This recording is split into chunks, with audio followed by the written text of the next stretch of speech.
আমরা পরিষ্কার ভাষায় বলতে চাই, এই স্বাধীনতা কারো দয়ার দান নয়, এটা বাংলাদেশের মানুষের অর্জিত স্বাধীনতা। নজরুল ভাই বলে গেছেন কিছুক্ষণ আগে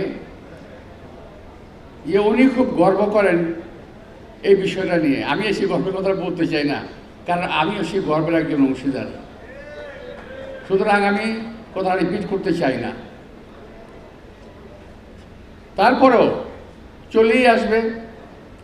মঞ্চে যারা আছেন, তার বাইরেও সামনে যারা আছেন, যারা আমার বক্তব্য শুনছেন কিংবা মিডিয়ায় শুনবেন, আমার যে নতুন প্রজন্ম তারা হয়তো অনেকেই জানেন না।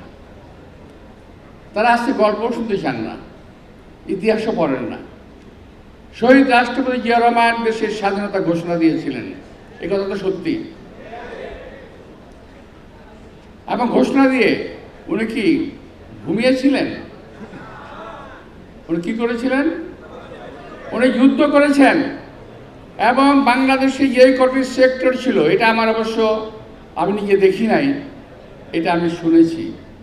এটা মেজর হাফিজ সাহেব ভালো করে বলতে পারতেন আমার চাইতে। উনি শহীদ রাষ্ট্রপতি জিয়া রহমান সাহেবের সঙ্গে যুদ্ধ করেছেন, সঙ্গে ছিলেন।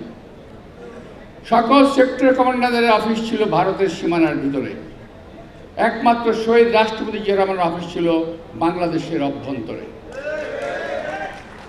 এবং এই বাংলাদেশের অভ্যন্তরে থেকে তিনি নিজ হাতে অস্ত্র নিয়ে বাংকারে বসে যুদ্ধ করেছেন, মাঠে ঘাটে যুদ্ধ করেছেন।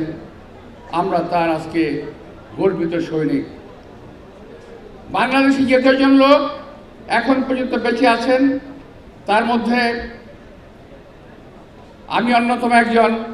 মনে করি নিজেকে শহীদ রাষ্ট্রপতি জিয়া রহমানের স্বাধীনতার ঘোষণা আমি নিজ কানে শুনেছি। এই স্বাধীনতার ঘোষণা নিয়ে আওয়ামী লীগ কত খেলাধুলা করেছে আপনারা জানেন কিনা আমি জানি না। সেই চট্টগ্রামে কোন হান্নান সাহেব নাকি শেখ মুজিব সাহেব লিখে দিয়ে গিয়েছিলেন এবং উনি নাকি ঘোষণা দিয়েছিলেন চট্টগ্রাম থেকে। আমাদের ভাবতে ভাল লাগে, বলতে ভাল লাগে, আমরা বুকে টোকা দিয়ে বলতে পারি স্বাধীনতার ঘোষণা শহীদ রাষ্ট্রপতি জিয়া রহমান দিয়েছিলেন। এটার জন্য আমাদের কোনো মিথ্যার আশ্রয় নিতে হয় না। অকপটে মুখ খুলে বলতে পারি, বুক খুলে বলতে পারি শহীদ রাষ্ট্রপতি জিয়া রহমান স্বাধীনতার ঘোষক এবং তিনি দেশ থেকে যুদ্ধ করেছেন। এর অংশীদার অন্য কেউ হতে পারে না। কারণ ওই যে কিছুক্ষণ আগে বলেছেন আমাদের হাফিজ ভাই,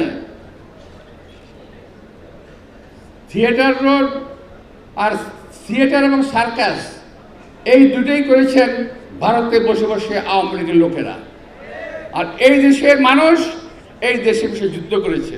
শহীদ রাষ্ট্রপতি জিয়া রহমান এই দেশে বসে এই দেশেই যুদ্ধ করেছে। উনি পালিয়ে যান নাই, কে ভারতেও যান নাই।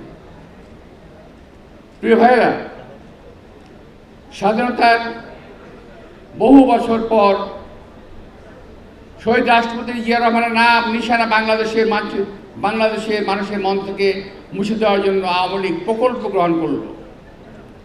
কিন্তু বাংলাদেশের মানুষের মন থেকে শহীদ রাষ্ট্রপতি জিয়া রহমানকে মুছে ফেলা যায় নাই।